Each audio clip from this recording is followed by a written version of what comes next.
Charlie, Hey, how's it going, Harlow? great man, great. I'm glad to connect with you. Yeah, likewise, man. Thanks so much for being there. This is really exciting.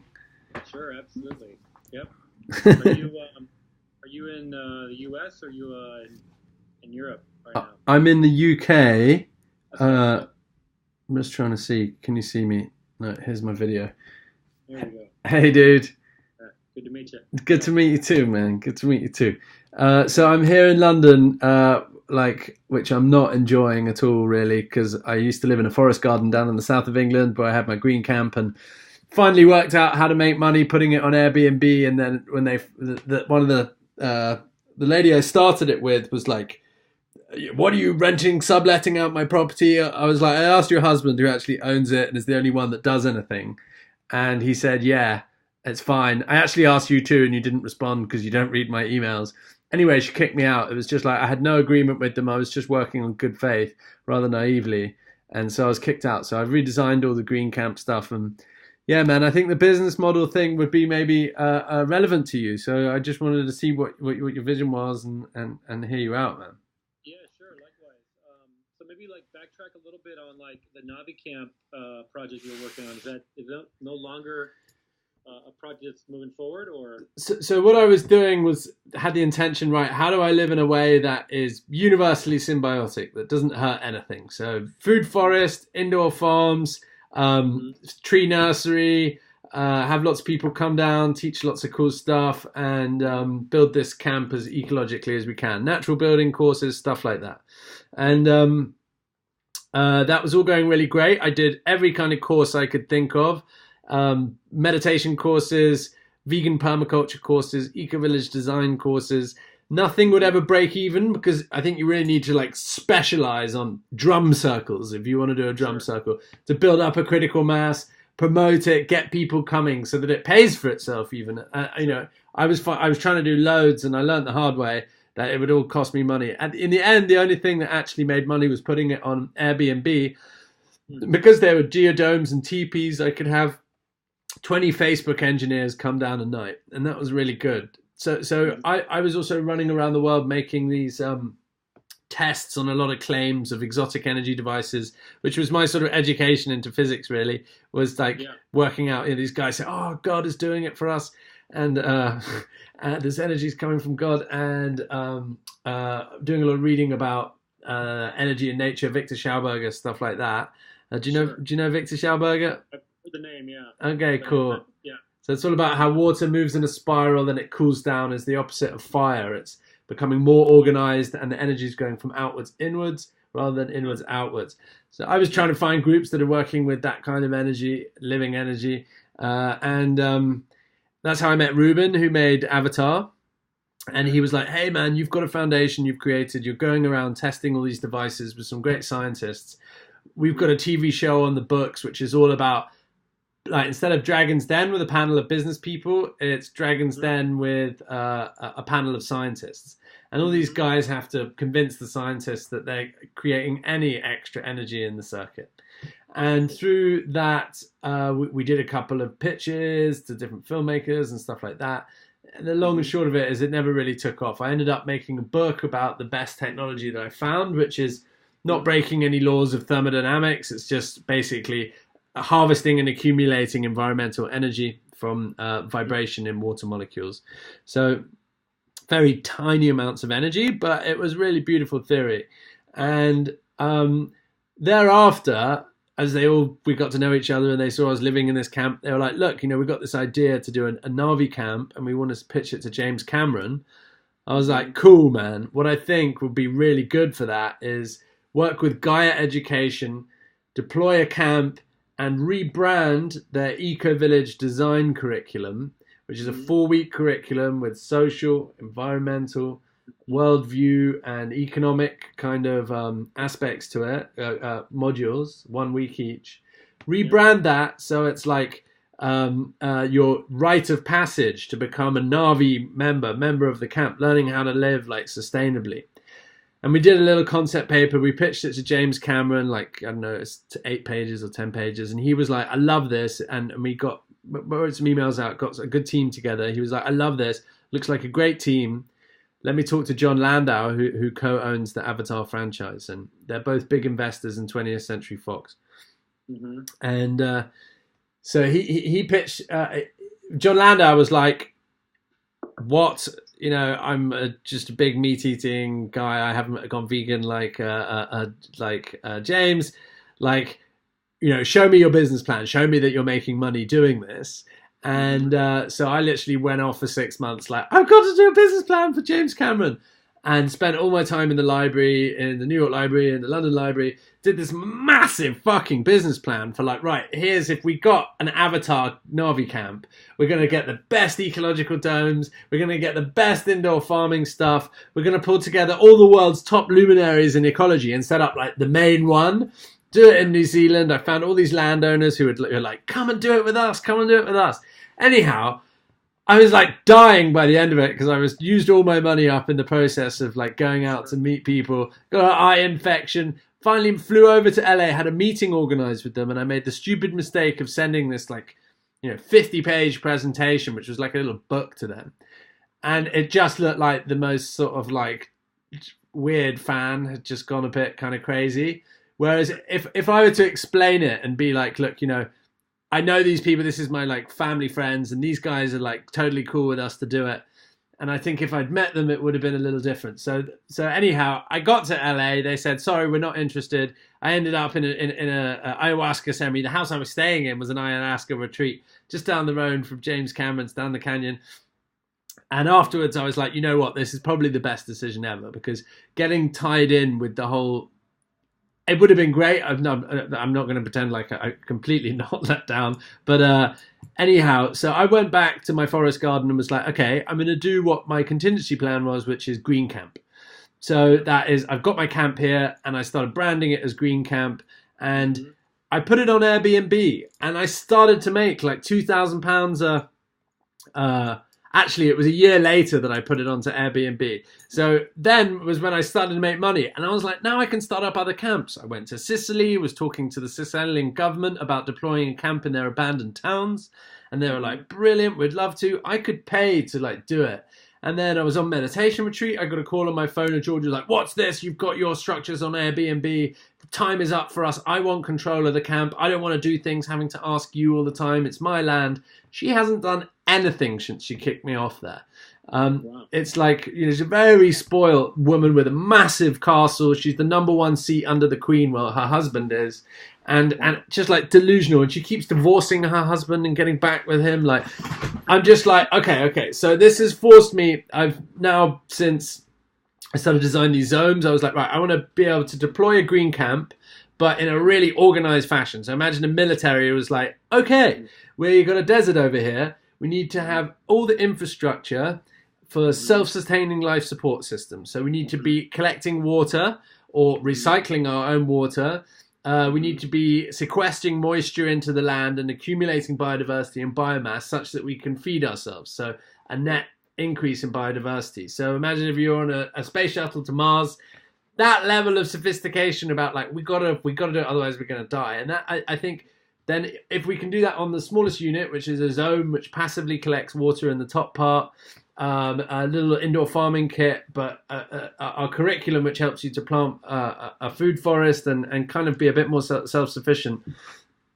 If you can do it on that basic unit, the Zome is for sale. The all the different systems, solar panels and wind power generation, the home biogas kitchen, which takes all your organic waste, home biogas loo takes all your organic waste there, turns it into gas that heats your water, that cooks on your stove.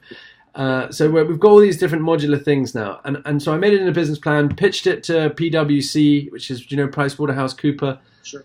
Cool. And at their Green Finance Initiative, and very kindly, this guy Sinesh Shah and some PwC guys came up, and they were like, "Look, man, you're stuck in the woods. You don't even have any woods anymore. You like, we'll help you." So they helped me with. I did a big financial model again about how it would work, selling these structures. But the main thing is like deploying a camp and putting it on Airbnb. So doing it on other people's land is a green camp where we do a profit share with the landowner. But the real thing that we're trying to do is to regenerate consciousness in the land. So the business model after the Arundel incidents, where the land can get taken away, particularly if you want to leave something to your kids, other than just something in a business, but something like, a stable environment full of lovely people, is we as a company buy the land, and then we put up a certain percentage of the shares in the company that own the land available as share options. And I've been developing this with some really amazing programmers like Denzel, who developed iTunes and built that with Steve Jobs, which is where the iPhone and the App Store all came from. Been developing it with this guy who's building a big research environment for universities and hospitals and stuff, which is like basically a new way of publishing academia and dealing with building research on the back of it. So the idea is that we build our zones in the woods, and people who come down and come to meditation on the weekends, we just record they came to meditation, and they earn spiritual contribution points from our little curriculum, right? It's got these different key things of a healthy eco-village. Not just making money, that doesn't work. We've got to have real values. So they're doing their spiritual contributions. We need that in our community. People to be really settled and really, dialed in. They come and they help in the food forest. They earn ecological contribution points. They help in the indoor farming things. They earn ecological contribution points. They help making decisions, and they help out organizing events. They do socially constructive stuff. They earn social contribution points. They help bring their friends along, do referral program, whatever. They spend their money there. They invest there. They earn economic contribution points. And you could add a physical one if you wanted to keep people fit and stuff. You get physical stuff. But the idea is once you've got 100%, you need to get 100% on each of them. You can't just invest loads of money. You also have to contribute in the other ways that a community needs to have real value and to be really sustainable. But once you get 100%, your block is full, your little block in the blockchain, then you earn 1 green coin. And 1 green coin, it's a security, is equal to 1 share. So in that camp that you've been contributing to. So in this way, like a lot of companies offer shareholder, worker shareholder agreements. So they say like, look guys, if you produce 1,000 zones in a year and you meet that target, you work real hard and you nail it, well, this is some share options that are set aside for you. So everyone's incentivized, not just you get paid and maybe you get laid off, but no, you actually become a shareholder in the company. It makes the company's risk of failing much lower. It increases the productivity. It increases the morale. It increases the quality of the product. So that's the business model. As we say, like, look, guys, if you really contribute to regenerating consciousness, environment, community, and the economy of this little piece of land, then you get to earn that. You got to share in that. And you get a vote, and you get a dividend from what happens from there. And also, there's other things you can do with green coins, like maybe access to other places in the Green Camp network.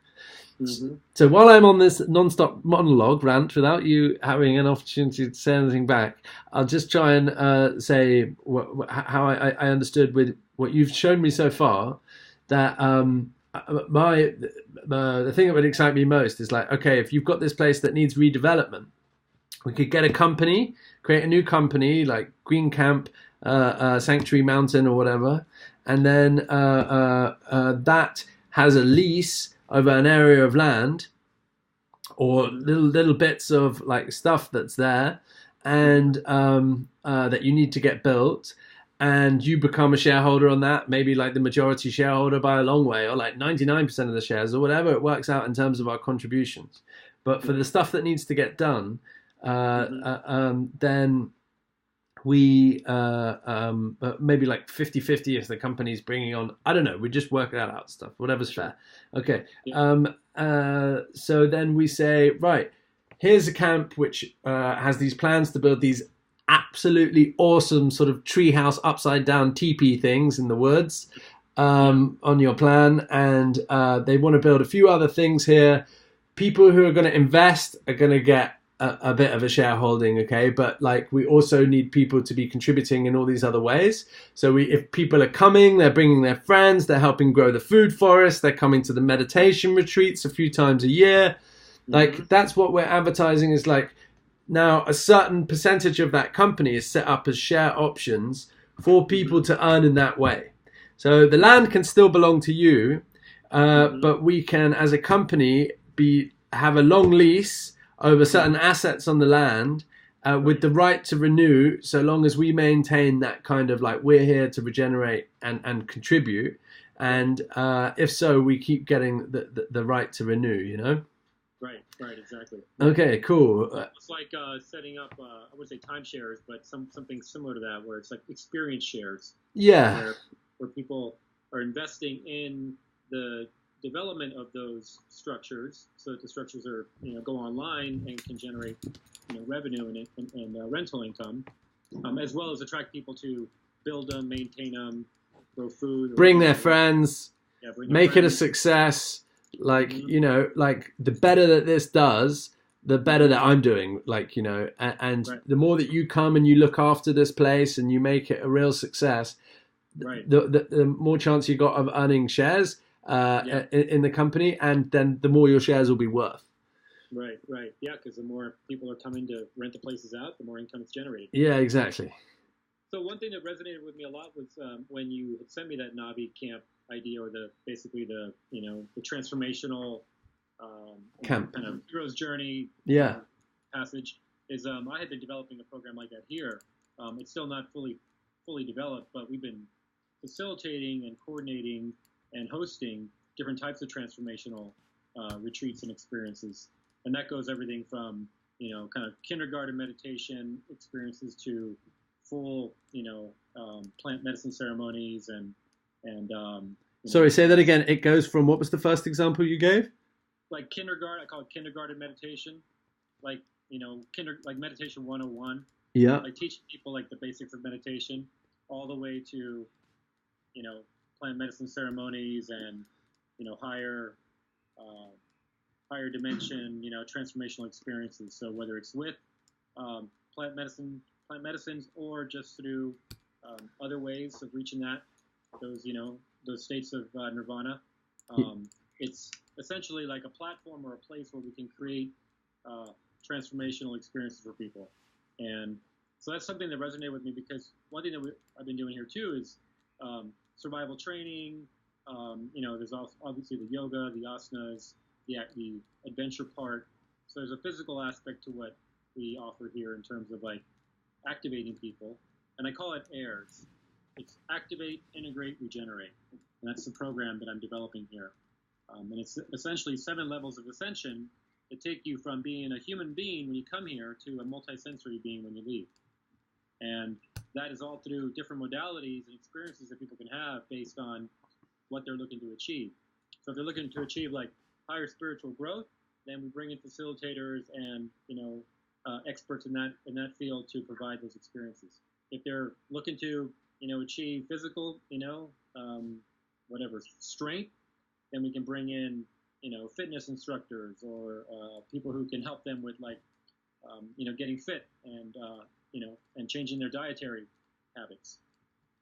So there's it's essentially I don't know if you've been to Esalen before, but it's essentially like the model of a private property that provides unique transformational experiences for individuals, couples, or small groups.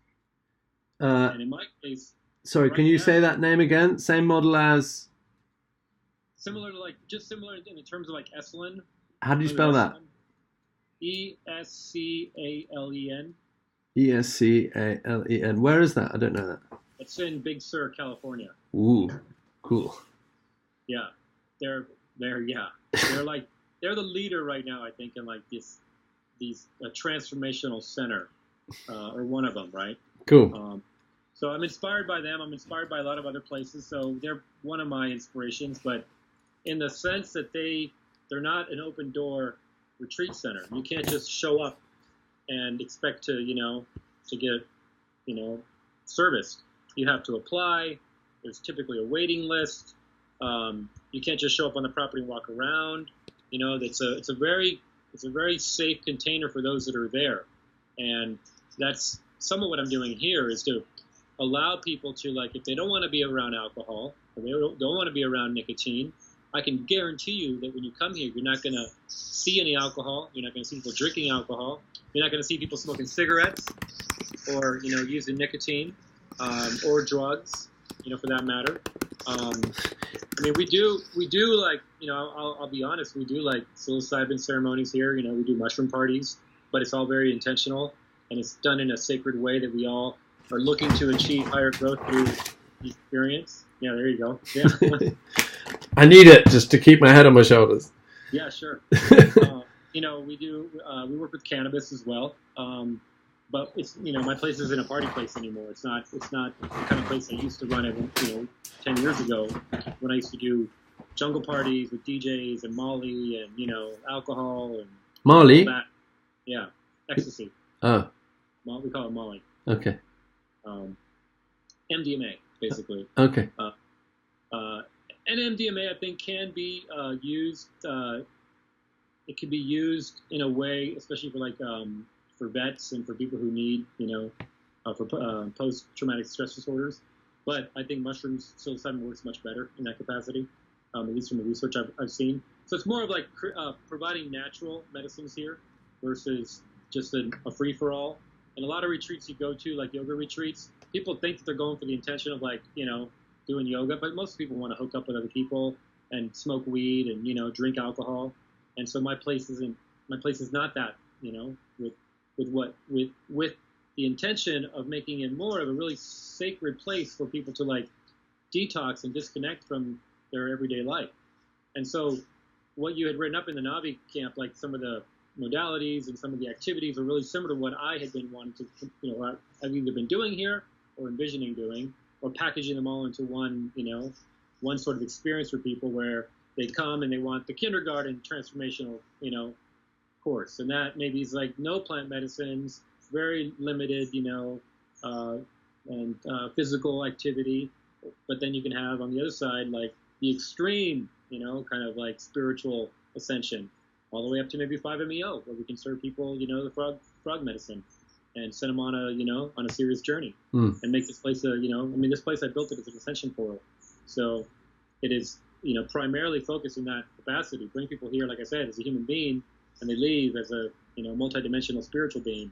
And what they get out of it are things like drinking, clean water, knowing where your water comes from. And, we have a great source of water here on our own mountain. Eating clean food, from basically vegan food and clean, food that comes from the earth. Clean, breathing fresh air. I mean, those three things are so simple, but most people don't realize those things when they're living in their cities or living in their communities, of how important those things are. There's not much clean water in cities. No, and people are realizing that too now with places like Flint, Michigan, where they're contaminating the water with gas from all the fracking they're doing, and how that's having a huge effect on people's lives. Okay. Could I ask a couple of questions just about the business and in terms of how it stands now? Are you the sole shareholder? Did you buy the land? And I am, yeah. So what's the story behind? How did you find the land? How did this all start?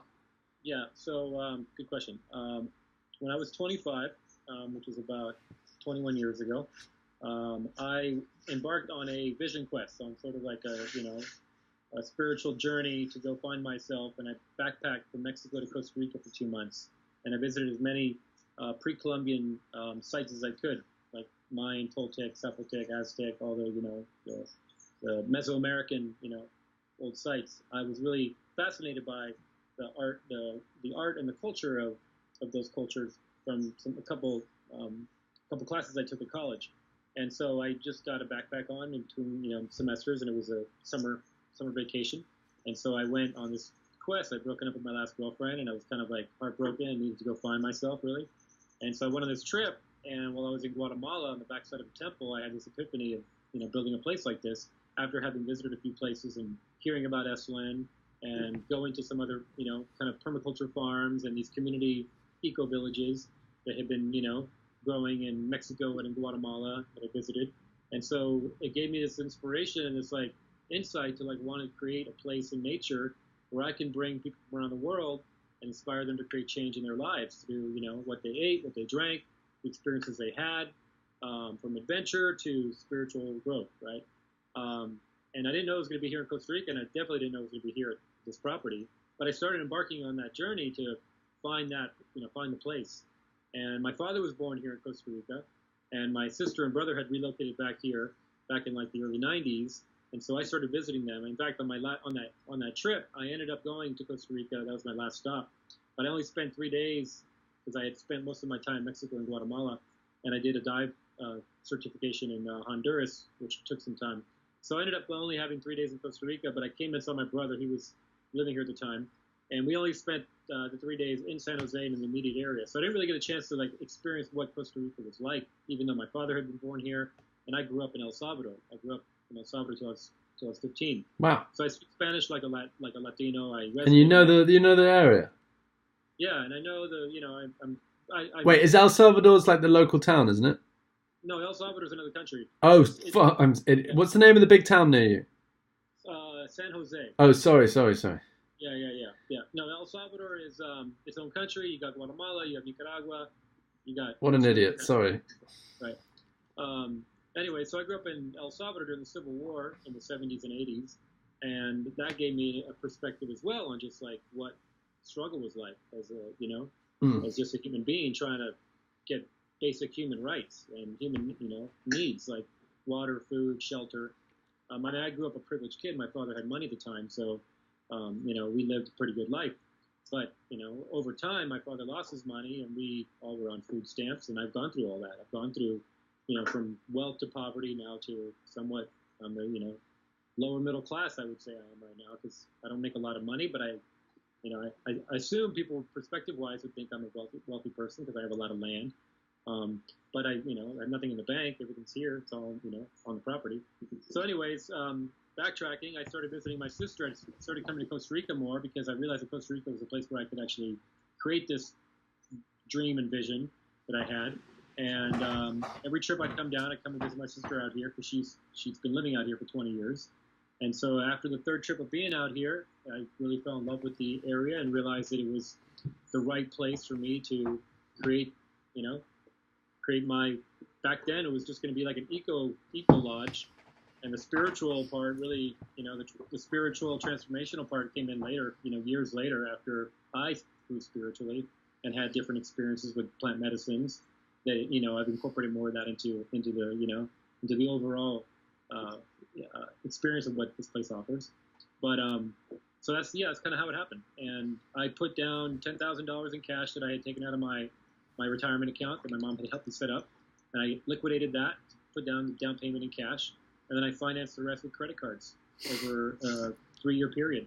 Okay, cool. I took out 13 credit cards, and I cash advanced every single one of them to the max, and wired down the money here to pay off, pay the landowner for the land, and then over time I paid the credit cards off. It took me 5 years to pay them all off with high interest, but that was how I financed it. Yeah, and then it was a huge risk because you're talking, $60,000 in credit card debt. That's insane. Yeah. But I did it, and it's paid off. Now the debt that I have on the project is all from friends who helped me build a temple and had helped me build out and expand the river village, which now no longer exists. So that's what that's the big part of the loss is that like a lot of the capital a lot of the debt that I owe is from assets that don't even exist anymore. Rentals that, Has that cut you off from the camp, off from the sort of transport? What do you mean? So the bridge, can people still get to you without the bridge? Well, they can get to, so everything was on the roadside that I lost. And so now you got to cross the river to get to here to the temple. We have a temporary bridge built. In fact, we're right in the process right now of building a new bridge. But we're talking, minimum $10,000, maybe $15,000 for a minimal footbridge, something really serious, and it'll last long. It'll cost me, $25,000 up to $50,000. Yeah. So right now that's like, and I've got groups coming. We've had an account with a company called Moon Dance Adventures for the last 6 years. They send us high school groups. So we get 6 high school groups that come here and they do community service in our local village. Cool. And so we house them, we feed them, we provide our own activities for them. But they do their community service, their volunteer work down in El Brujo. Okay. And they've helped, the school, they've helped the church, they've helped the community center, they've helped the women's group, they help the soccer field. They do projects that are, basically that help the community in general. So before the storm, how was it working as a business? How did it look? Was there a healthy profit? You were reinvesting everything back into growing the thing. What was the vision? Back in. Yeah, I mean, and I was doing capital, improvements and building out more. So, and those are, those build outs aren't cheap. We're talking 40 grand here, 30 grand there. And so I wasn't making enough money in the retreats and in the rental income to be able to, basically finance it myself. So that's why I was getting, small micro loans. In fact, I'll turn it so you can see, but this is the kitchen. I don't know if you can see, but there's plaques on the... Yeah, Sydney. Yeah. Sebastian. Yeah. Kim and Andrew. Dirty Hertz, who's a buddy of mine, a DJ, goes by Dirty Hertz. Everybody in the back there, Sebastian, David, Chris, those are all friends of mine and people who had bought properties from me on the riverside that all helped basically fund and finance, part of the vision and the dream of, Buenaventura, the temple and, the River Lodge and the River Village, which no longer exists. So those are all some of the, their loans have been paid off, and some actually just bought property from me. So that was capital that I made, but unfortunately, their lands are also gone. Okay.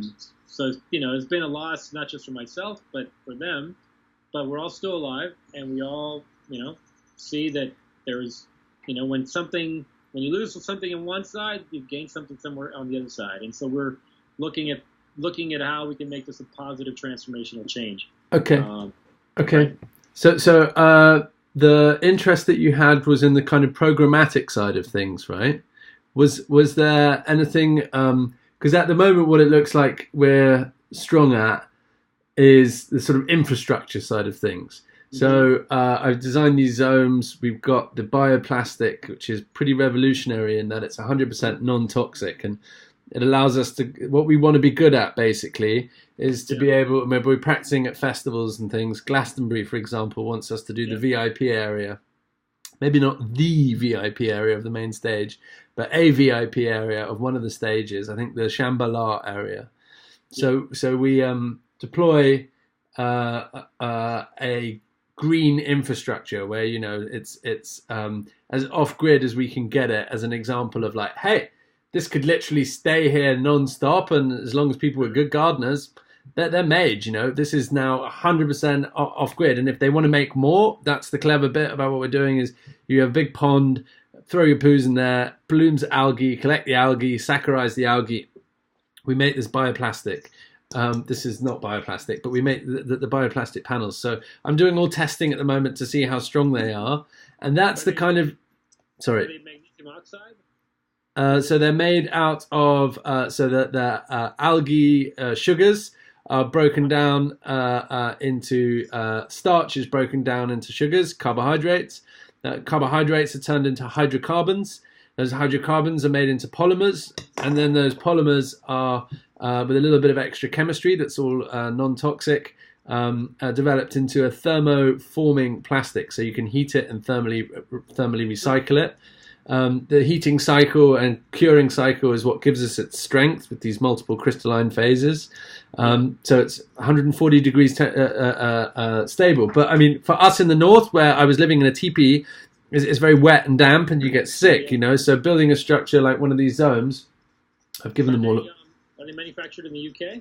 So we haven't started manufacturing it. I've been doing a lot of working to design and then get a manufacturer partner and test all the materials so that we meet safety standards that we need and all that kind of stuff. So that's where I'm at right now, and we're just about to start building our first test panels, because we've been testing different batches to see what is the right kind of thing to actually do all the lab tests on, so that we get a panel that actually reflects as good as possible the kind of mechanical properties that we need, optimizing the natural fiber that we combine it with, optimizing all things so that we know, okay, if we test this one, we do it like this will give us the best results possible, because we don't want to get bad results on our test.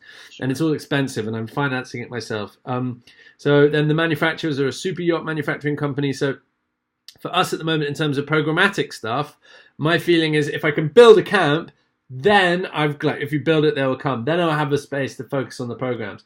Ruben, my co-director, was the guy who was very much working on doing a kind of a Navi experience, and he hasn't gotten it. He was the male motion capture guy for Avatar 1, and now 2, 3, 4, maybe 5 is in production.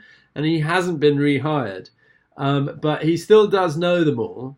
And I mean, it wouldn't hurt to give Ruben a call and be like, mate, we got all this blue clay down here. But I know what anything with the branding on Navi will be pay us license to license it, sure. Which is what they said, and that's, 20th Century's Fox who you're paying. And, they're not going to get into business with someone unless they're paying an awful lot. And I don't want to make it like Disneyland either. I don't want to make it like cheesy. And, No, but that experience side of things that you were talking about is interesting because, basically, tell me more about like, I guess a question I would really like to ask you is, with examples like this one that you were telling me about, Escalen, Esalen? Yeah, Esalen. Esalen, other properties that you've seen. What is, like, if you had your place working as good as you can imagine it, like, what's the dream that you're going for? Like, the final, like, we've made it, we're here, this is it. Now, do you want to set up other ones of the same thing, or is this, like, something that you want to be quite unique? And can you answer in terms of, with reference to, according to the Eco-Village design curriculum that looks at self-sustaining or ecologically harmonious and socially harmonious communities around the world. Thanks, dude. Mm-hmm. Yep. That's cool. It just kind of popped up on the screen. They say that the most important factor where most things fail is the social organizational factor. So if you're saying, like, with the dream in mind, like, what it would be the governance, how would that look like, and what's the long-term vision that you've got there? Yeah, that's a really good question, and I've actually been just researching different models for governance and, for sort of social structure, ownership, things like that. I mean, like I said, to this day, it's been my baby, my dream. I'm the sole proprietor of it. I run it as as an independent private property, so I don't even run it under an LLC. I run it as my own name for now.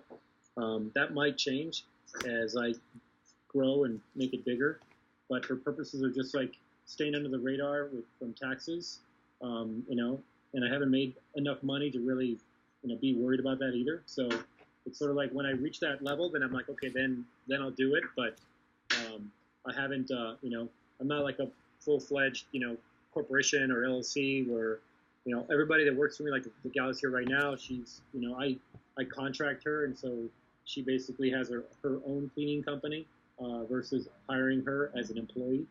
And so I like the idea more of empowering people to create their own little small micro businesses versus, having people working under me and under like a boss scenario.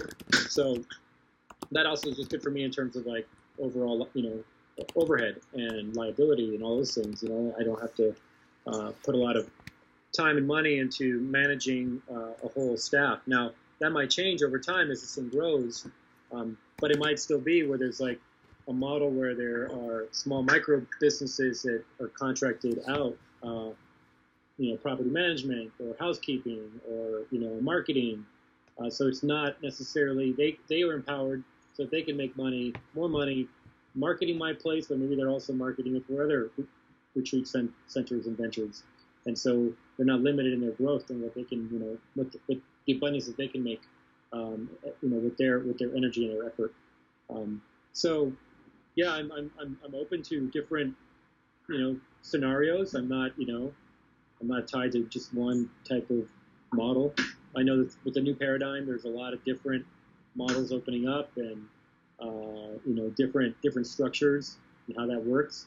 And so definitely open to, Okay, that's cool, man. All right, cool. Well, that's super cool that you're down and open for all of that stuff. But like, what would be your dream? Like, what would you love to see there? Like, in your plan, there's a lot of pictures of the stuff that's already been built. There wasn't a lot of sort of architectural renderings of stuff on like the layout. Would you like to do significant redevelopment? And like, they did it. To be perfectly honest, I haven't read through all of it all. I've looked at all the pages quite a lot and read like different sections and stuff. But there wasn't a plan where like master plan. Here's the area we're going to build this over here, that over there. You got some bits like that, like the bridge, and a couple. Yeah, of it's probably up here in my head. Like I don't have a lot of it. Like I don't have a master plan yet. I actually have an architect who's going to come down, and he's going to gift me a master plan. He does a lot of work and It's expensive, I know. he does a lot of work in sustainable development up in the Bay Area. In fact, I think he's doing the master plan for Harbin Hot Springs. I'm not sure if you're familiar with Harbin. Look them up. Harbin got burned down in the fires a couple of years ago. They're up in Sonoma County area. Where's that? Is that north of LA? North of San Francisco. Oh wow. North of the Bay Area. Called Harbin. He was the architect from there, was he? He's the current architect for the new master plan that they're building. Wow. Yeah. How do you afford those guys? They just love you. He's just a good friend, or he's a referral from a good friend. Okay. And so after he heard about what happened to me, I mean, he might not give me the whole master plan for free, but he's going to come down and help me. He's half Tico, he's half Costa Rican, so cool. Yeah. So if we were to propose to him that business model and say like, look, we'll create a company that is gonna be doing the development. It's my land, so I'm taking these many shares, but I'm putting out these many shares for people to do the contribution. So like, look, if you're going to do a master plan, you make it then you get this many shares in the company. Because then now he's invested to make the sickest master plan because he's designing his own retreat. He's designing his own resort. Right. And then it's like, okay, cool. Yeah, like we'll negotiate if you are able to do X, Y, and Z. That's just thanks very much. But if you can do A, B, C, D, E, and F as well, and help us with the planning, and then all these other share options. So you only give them the shares if they complete on the job. Because there's a monumental fuck up if I come along and say, hi, I promise you that I'm going to do X, Y, and Z, and we go into business with shareholding. You've given me the shares now, and then I don't do it. But I own half the business, and you're now stuck with like half of your business gone, and this idiot in England who I would try. More like an earn up versus an earn out. So like you're earning, you're working to earn, and then you get your shares. Yeah. Once you've delivered on your and you still own the land, but this company has a right to renew. I mean, if that's very important to you, otherwise you may be like, I feel it's very important that everyone has ownership of the land. But like, if you own the land, but the company has a contract with you to rent the land, 50-year lease with a right to renew, in perpetuity. Because if everyone's coming down and they're investing and they're raising their kids up here and they're planting the trees and helping start all kinds of little businesses and stuff, then you suddenly go, I want you to go. It's like, hey, well, we're just another person. That's not fair, right? It's everyone's forest. But you started it. Yeah, it could probably work if we designated, like for example, the mother farm, the Sanctuary Mountain Farm, which is a different title, different property. And we put the business on that property, and we did all the development on that property, because would separate. That's a new property as well. Yeah, it's a new property. It's okay. The one that's for sale right now. So. Okay, cool. I also can appreciate if you've got something which really does need a very centralized control system, where you're doing things like medicine or meditation teaching. Not everyone has got that level of consciousness. And if you've got like a group of people deciding what to do, it can be like the worst possible thing ever. Particularly for really sensitive healing mechanisms where it takes a very skillful and like hard-won perspective, a lot of experience to deal with it properly. So yeah, if you're running a healing center, essentially, like you don't want to go to surgery and have like everyone on the floor deciding what to do. You want to have the most experienced surgeon. Sure. Like, yeah. So I appreciate that too, but I'm just thinking in terms of if you haven't got a big budget now, these are ways that we can incentivize and de-risk you, because you don't give away the shares unless you get like something that gets planning and permission or something like that, maybe even. Anyway, this is what I'm working with, because I also am in this kind of position where I don't have money, but I'm now bringing on all these other kind of really top level players. Like Sanesh Shah is a big infrastructure investor. He's our finance director doing our finance model. He builds schools and hospitals for the government, and he's like, yeah, man, it's a good model. I'm working for share options. People who come and doing all the manufacturing, paying for all the testing and stuff like that, they're getting some share options because I can't offer them, a product yet. So if you'd like to consider that, maybe we can just have a think about it and have another couple of calls or something and just see if that's anything you'd be interested in, because that seems to be the actual business model where we could be of use, is helping you structure that. And then like the Green Camp business model is building these little units and bringing people in onto these different programs so that they can, and it's part of a network. It's not just like there'll be lots of Green Camps. So if people want to go to Costa Rica, they know that when they go to Green Camp, it's about veganism. Are you guys on that tip? Are you on a? Yeah. Okay. Cool, man. So it's about, they're trying to live in harmony with nature. That's the intention. They'll be with a group of people there. We could offer like benefits that, if people do become green coin holders, they've worked and really contributed, they get discounted rates at other places. Now you've got this global community of people who are kind of coming and going. And if they come to Costa Rica, they'll be looking for the Green Camp there.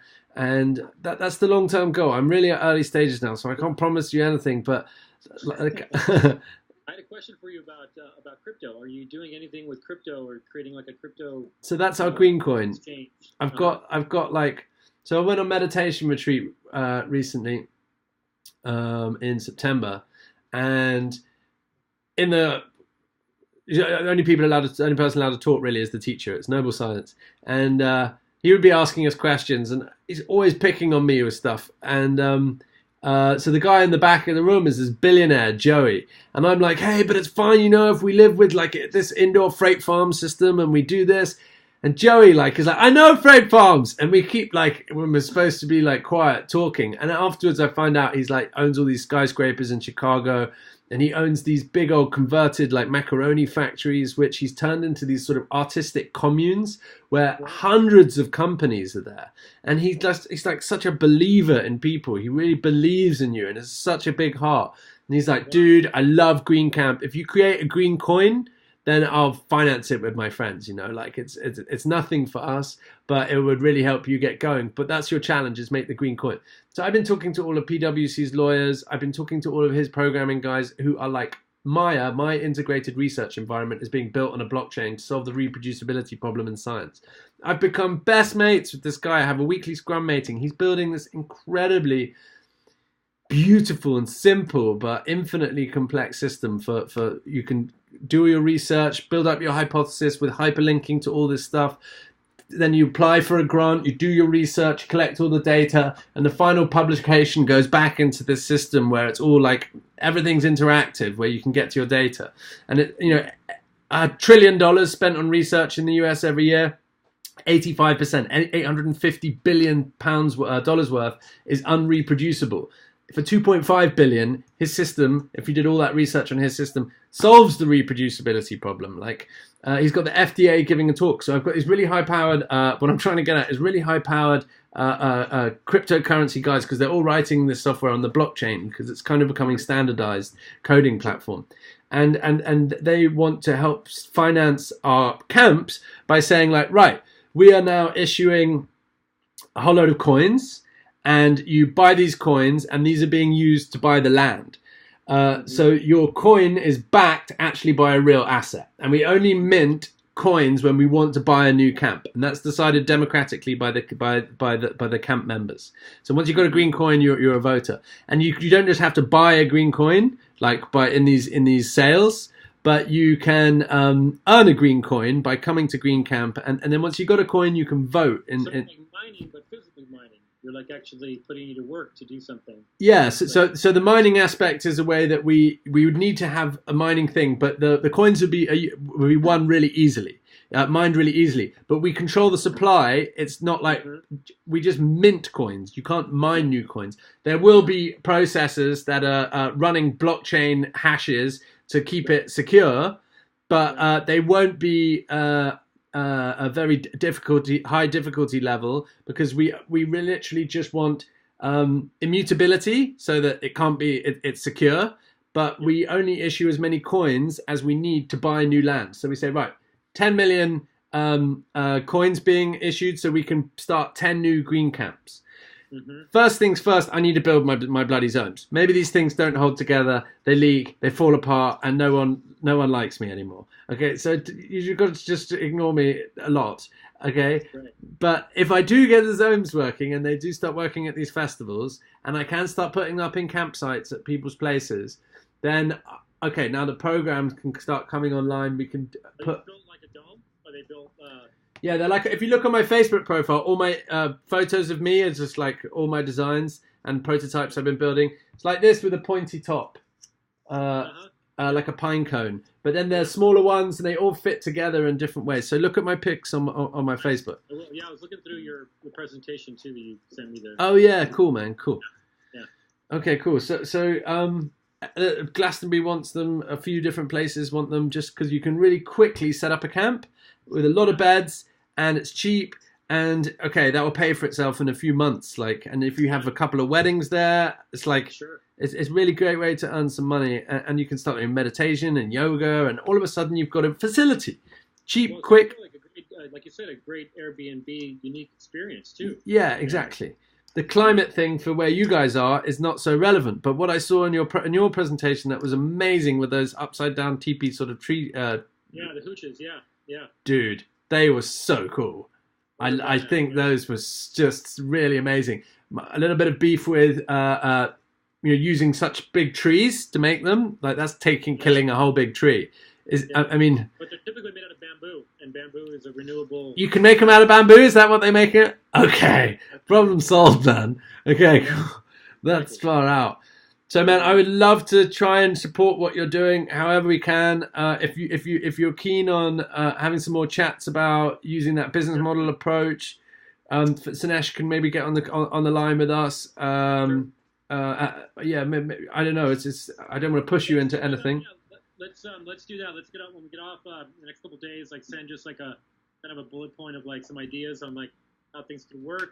Cool. Focusing on the Sanctuary Mountain property as like the green camp. Okay. The land acquisition using basically selling green coins. Okay. To purchase the land and then to develop it. I can give you some ideas on what that might look like in terms of That's 500 grand in your plan, isn't it? Yeah, it's 500 just for the land. It's 520 just for the land. Okay. It's 726 acres. Okay, go on. Sorry. That land can be also put into a environmental services program where you're getting paid out $12,000 a year to put it into protection. And so the Costa Rican government pays landowners a cost per hectare for whatever they put into conservation.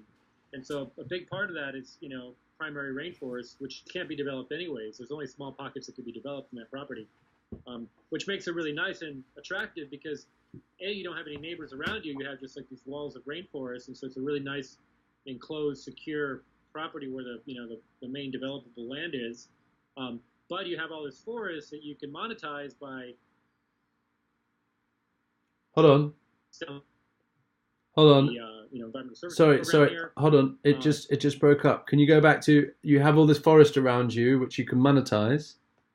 Yeah, you can monetize the forest through like selling carbon credits or putting it into the FONAFIFO program here, which is the one that's the environmental services payment program. The government pays local landowners here to put their land into conservation. So there's a couple different revenue models. My front door's going. Hold on a sec. Hello? Who is it? Yeah. Sorry, mate. That's okay. Sorry, I'm just trying to call on a work call. Sorry, don't worry. Here you go, dude. Do you want to grab it? Yeah, thank you very much. Nice. Sorry about that. No worries, man. Enjoy your Hoover. Thanks. Cheers, mate. Cheers. Okay. Sorry, man. Okay, so can you do sort of a food forest with a bit of a chocolate forest worked in there, or would that take you away from?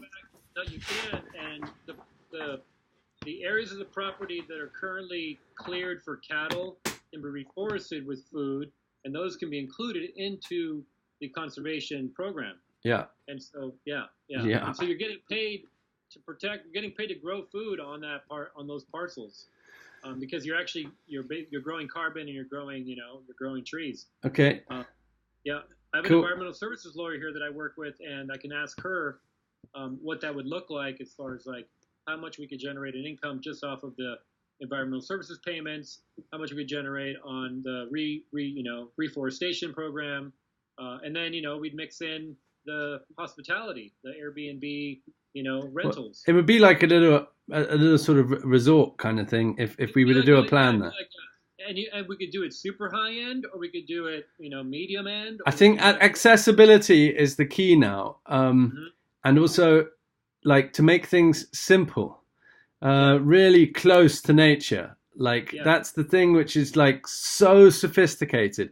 If you can be as close to nature as possible. The one thing about the Avatar franchise that I think so many was they were living in the tree in the most you can't beat the sophistication of living technology. It's the highest spiritual and mechanical technology imaginable, we can't even begin to imagine how it created our own body. So my thing would be to work with to get as close to nature as possible. Simplicity, and offer people that. I like the accessibility. I think it can also be a place where maybe certain times of the year, or there's time slots where we can bring in like James Cameron or people of that level who have a lot of money and they want the Hyatt. Dude, the Hyatt people. When I went to Japan on the way to meet James Cameron, I met this guy called Goodney who runs the International Mystery School, which sounds like an Austin Powers thing. But he used to be SAS, and he also runs a training facility for special force military people where it's non-lethal takedowns where they train you how to take people down. So he's like a black belt and he burps a lot. And in Japan, he loves it, drinking Coke floats. It's like, what, mate? He was the guy who gave me these super cool sip zones, but oh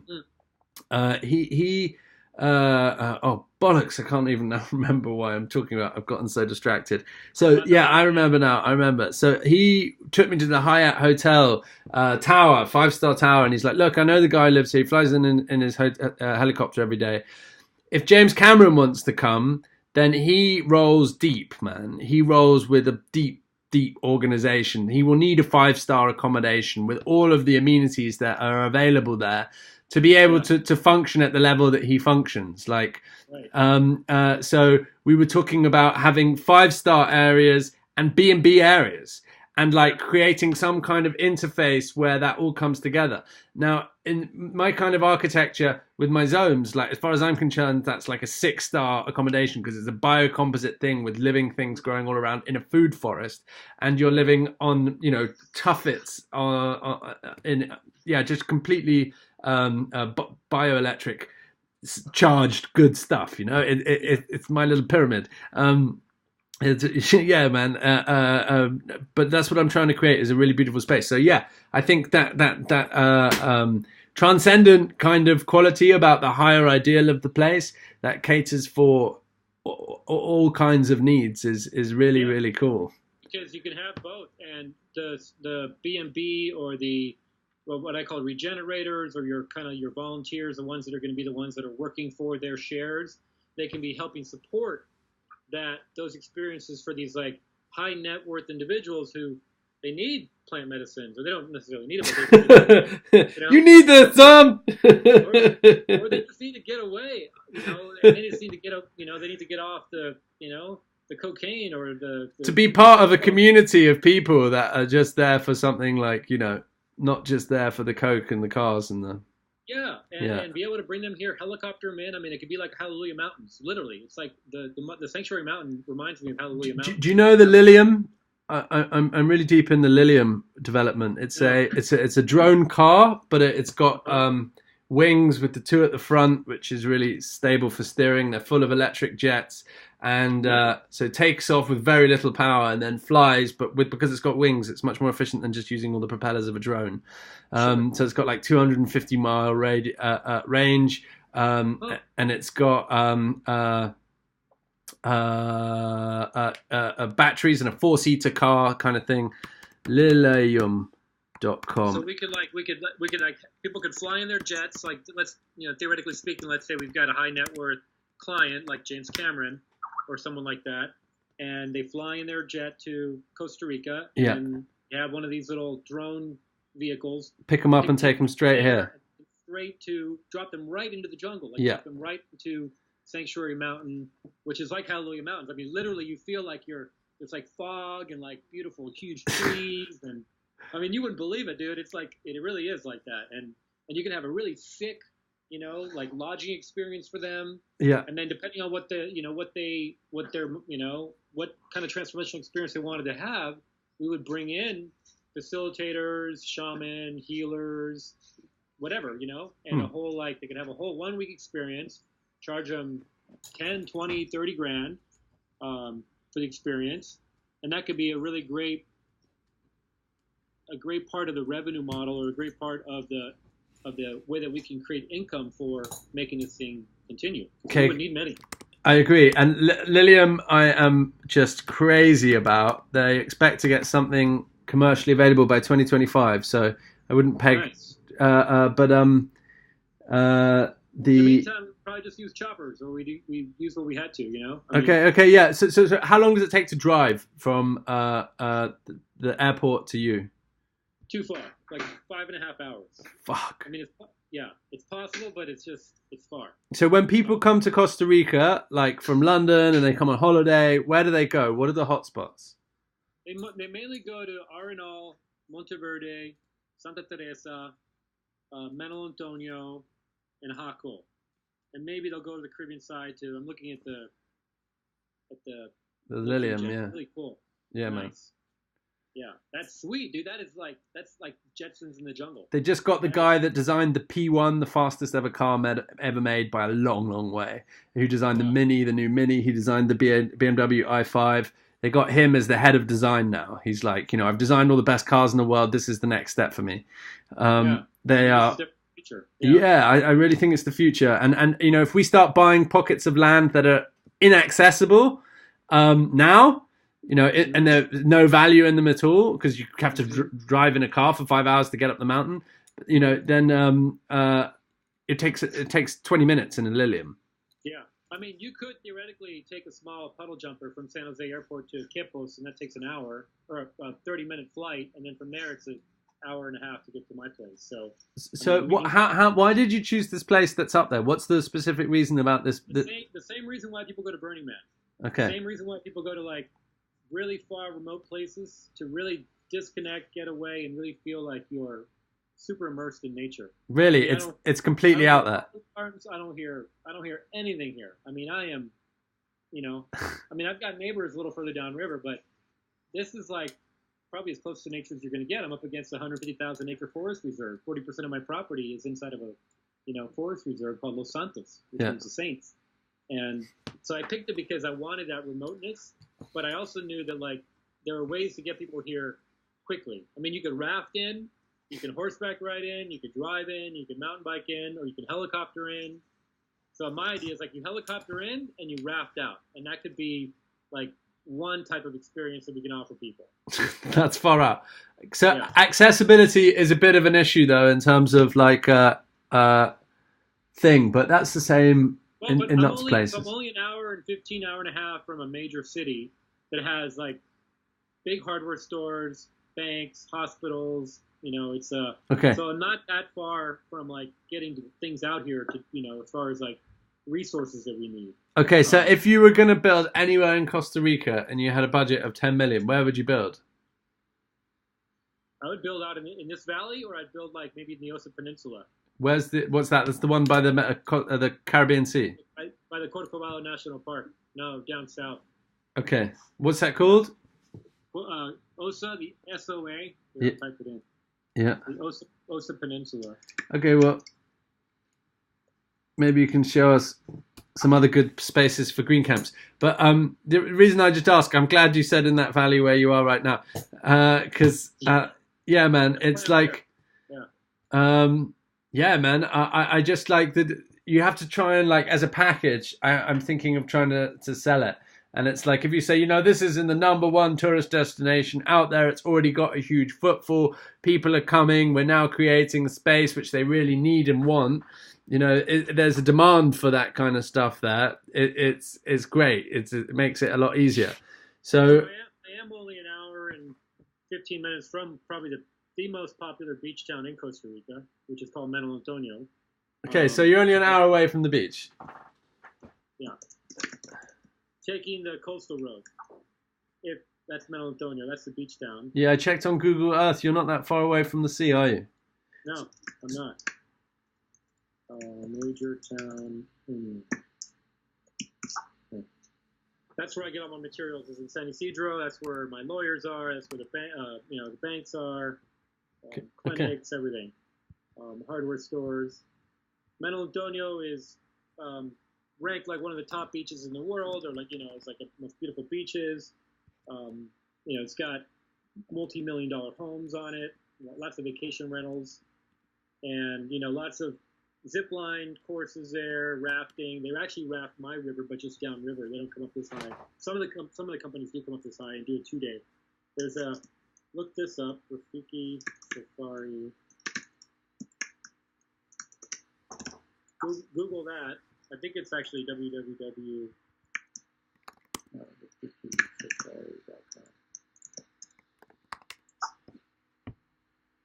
This is a lodge downriver from us, and it's owned by a South African family. And they've got a pretty cool setup. They're running fully on solar hydro. Really? Okay. Yeah, they've been doing Whoa, it is so Eden-like, man. Oh, bro, it is, man. It is. Eden is. This area. I should send you. I'm going to send you something that's going to blow your mind. It's an article written by Dominical Gaze, and it talks about our river valley and why it's so important. Yeah, please do send me as many pictures of like the region and any of the mountains or from above or anything that gives you a really good overview of the area, any articles exactly. And I'll try and build up a little web page like I did, and just if that's okay, and just do a bit of a brief of it, and try and put the presentation there and stuff like that. And then I hope you don't mind, but I've got a recording of this conversation. All my Skype calls are automatically recorded. If I put that on my minutes, and then I can send it to Sinesh and to Sarah, who's interested in investing in something, because she wants to have an overseas company for tax reasons, but she doesn't just want to invest in anything. She wants to invest in something that is positive, and that she can go into overseas tax and be with lots of lovely people. Love it. Cool. So that's what she said anyway, quite a while ago. She's about to have a baby next month, so her things are probably quite different, but she's endlessly loving and supportive. So I'd like to show it to her. Jack Edward Kidd is said to me if he's got any good like property development ideas and stuff, let him know. We're doing a kind of, well, there's a distillery that needs to be built in a castle on an estate at a castle in Scotland. And so I'm saying with Sinesh, to the guys there, look, Sinesh can probably introduce investors, because it's a great opportunity to be part of like a heritage, awesome, like proper homemade whiskey company, like really good quality. Right. But if there's a foundation attached to the project that uses some of the profits to do good things in the area, then we can pull in a lot of the like real Highland Scotland people like Prince Charles and stuff like that. Nice. So investment wise, I think that's quite a good platform for your key investors, is that they're not just there to put in the money at the start. You've got to sell it on a business kind of case as well, but they get all the environmental stuff. But it's like, look, this is like a group that's in the area that's going to be involved in doing social, environmentally responsible stuff, can kind of sell them on the idea that they're actually becoming part of a little sort of Council of Elrond, a magical council that is, engaged and it's a social thing that they're becoming part of. It's like a board with a responsibility to the community and environment. And that's a way that it's not kind of politically challenging, because that's what the goal is. It's to do socially and environmentally responsible things with some of those profits, which are their profits at the end of the day, right? And it just keeps that organ neatly organized as a kind of charitable thing. I don't know. There's a million ways we can do it, but that's how we're doing it in Scotland. You sent me a folder. Yeah, I sent you I think 3 files. So one is the plan de manejo is like the plan of the management plan that was done by the government of Costa Rica with the assistance of the Spanish government from Spain, and the Museum of Costa Rica and InBio, which is a like an environmental nonprofit here. So the first file I sent you is that. It's like some of the maps and the study that was done. There's a 5-year study done on our watershed by the Spanish government in partnership with the Costa Rican government to determine the value of this area in terms of its water source. And they were projecting to actually, unfortunately, build a dam, which they're not going to do anymore. But part of that study was done to basically build a dam on our river to create hydroelectricity. But thankfully, that's not going to happen because they couldn't find solid footing. But out of all of it, we got an amazing study, a 5-year study with lots of research on the plant, the flora, the fauna, all the springs, the main rivers, all the communities that live in this, in this watershed. And so you can look at that. And then the seven levels ascension flyer is the one I was telling you about, the air program that I've been developing. And then the last one is the watershed. Yep. Okay, well, mate, I think it's really exciting, and I think if we can get if I can get the other guys in my group interested, they may be like, look, mate, it's a bit soon, because you need to prove your own business case first, and we're investing in you to get a startup, but I have introduced them to Dunrobin, which is the Scots project, and I have also put this on the table in front of them. I sent your presentation in a WhatsApp message to Jack, Sinesh, and Sarah. Mm-hmm. And Sarah was like, how much do they want for the land? Da, da, da, da. And I told her 500 grand. She was like, looks like an ideal place for a green camp and stuff like that. Green campus. So Sarah was positive response. But I think that the thing would be if we can get a kind of like quorum that is like, okay, cool, this is a good investment opportunity. Like we'd have to do, actually, what we'd need is maybe on your side to do a bit more on the numbers, probably, to say like, okay, well, here's what it would cost to go in, here's the kind of plan, and here's what the perspective out, the profit return is. And then I've just been talking to someone about doing this with a farm in the south of England. So a kind of a feasibility study. Yeah. And then we could do a option deal, subject to planning kind of agreement. Mm-hmm. So yeah, that's the kind of thing. So we have an option to develop it with you if we do the pay for the planning process. Mm-hmm. And then if the planning process comes through, you can't run off and do it with Cheeky Monkey down the road. Now we paid for all the planning. So there's an option deal on there, and but yeah, a feasibility study would probably be the first kind of step. Let's check with Andrea Mesa. She's an environmental lawyer that helped with this planning, this 5-year study, and she knows this area very well. She knows the limitations of what can and can't be done in this area, especially since we're talking that we're inside of the forest reserve. Yeah. So there are limitations on what we can do, but I know that I think it's like less than 10% if it's used for development. I think you can use it. The rest needs to be into conservation. And clearly we wouldn't be using 10% of the property. We're talking 70 acres, and we wouldn't be developing 70 acres with structures. We would be, little tiny zones would be really good if they were air conditioned. I just thought, because they're airtight. Is it better to have without air conditioning? I don't really like air conditioning, but I don't like it either. I'm not a big fan of air conditioning, and a lot of the lodges down here that are actually some of the more expensive ones don't have air conditioning.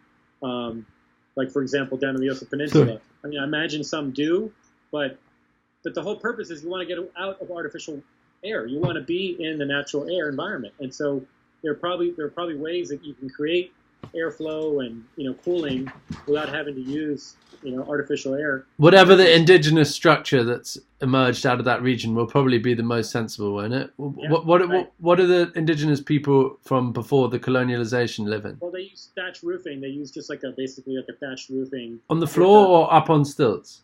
Up on stilts, yeah. Like those ones you showed us? Yeah, one of the visions I had was like at the Sanctuary Mountain at the very, very top, like the summit, like as far high as you can go, is have like a replica indigenous village up there.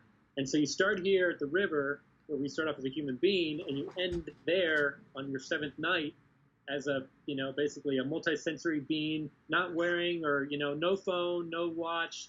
You're completely just wearing some cool hemp wear that a little loincloth. A loincloth with an iPhone pocket. No, I'm joking. And you're doing a cacao ceremony up there at the end, and kind of like ascending people, right? Like actually physically ascending them, and a passage. Like a passage, yeah. Yeah. And build like a cool replica indigenous, camp up there. Dude, what do you call those? What do you call those upside down teepees in the trees? Hooches. Hooch. Here, I'll type it out. Yeah. Okay, what like made out of hooches kind of thing?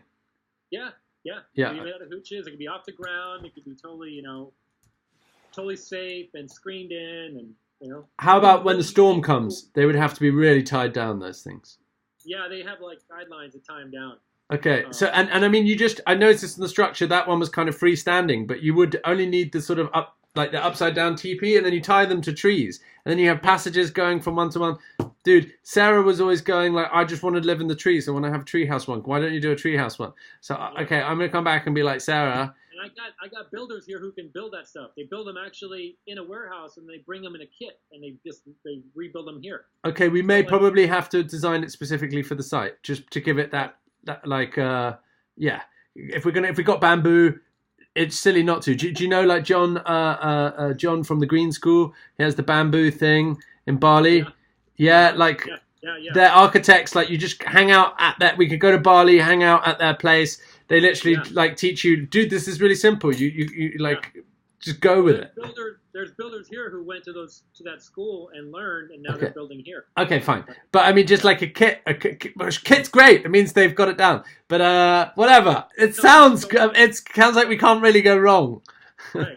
We should have some R&D budget so we can go and check out some of these schools. Let's get a Lilium. Let's get a little fleet of Liliums, or something that will allow us to get people back quickly, because maybe that'll break the illusion a bit. Not the illusion, the actual isolation. But to be able to offer that experience to get there really easily. A chopper's very expensive. How much does a chopper take to? Up to about $1,800. What for how many people? 1,400 to 1,800, depending on the seater. A 4-seater, I could probably get it down to $1,000 for one way. Yeah. To drop people here. Yeah. Okay. So you're talking 1,000 divided by 3 people, because you got the pilot, right? Yeah. So $330, $333 each. Okay. I mean, that's not a lot for people. It's a certain type of market that we would be marketing to, that would be doing the chopper, runs. So I'm thinking meditation retreat, people who want to get out, taking a helicopter out there, they probably wouldn't care. I don't know. I'm probably just thinking of myself because I'm lazy and I don't want to sit in the car for 5 hours bumping around. But it's probably great fun. Okay, look, it's a really amazing opportunity, and there's so much scope for really doing beautiful stuff. So thank you very, very much for writing. And I'm gonna show my colleagues this video.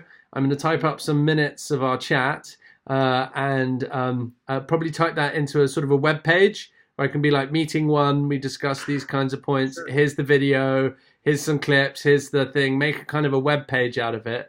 And then we can invite other people, hopefully, to come and join the conversation based on, do you want to come and join this, Sanesh, who's the finance CFO? Do you want to come and join this conversation, Sarah? If there's a thing, probably the next thing is come out and visit. Yeah. Come say, how's it? Spend some time, and just get to know each other a bit better, and And then if I could just encourage one thing on your end is to get that feasibility study in terms of numbers of like, right, if we were to build this, it would cost that much, and we would have this many bedrooms, and we can charge roughly about this much for it. So it would be bringing in, and it would take this to doing all of your income streams, all of the capital expenditure, and all of the operational expenditure over like 3 years. So you've got that financial model, or 5 years, or something like that. Are you down with that? Or Yeah. I can send you some things, or I'm sure you. Send me like a template or an example. Okay. That can work. Yeah. Okay, cool. I can just plug in my numbers. Do you know what? Better, let's get Sinesh on the phone, and we can also get my mate Sinesh and Henry, who's a property developer, to help with template for feasibility study. Because I can tell you what you need is your capital expenditure, things you need to buy: bridges, houses, cars, buy the land, okay, and then the hire the architect, or the kind of like. This has to go down the operational expenditure, ongoing, housekeeping, electricity, telephone bill. Mm-hmm. Okay, so I could send you a format, but if we engage the others in the process, they will also. Sinesh will give you. He's just given me a financial model that's like, so we could maybe even use some of the aspects of that, or he can give you one that's specifically suitable for you. Okay. And Henry also, for property development deal, he can wrap it up as like a. This is good. This is cool. Well, I'll make the page. We'll invite the others, and we can work on the next items on the backlog, which is the template. Henry and Sinesh. Henry too. Okay. Perfect. Harlow, man, what a magical, wonderful thing. Thank you, dude. Good to chat with you. Yeah, you too, man. That was a lot of fun. Thank you so much. Yeah. Right on. Be well. Okay, cool. Yeah. We'll keep in touch and organize another chat. We'll do it through email. Wait, can you send me your email? What's your email address? Yeah, let me transfer it. Harlow.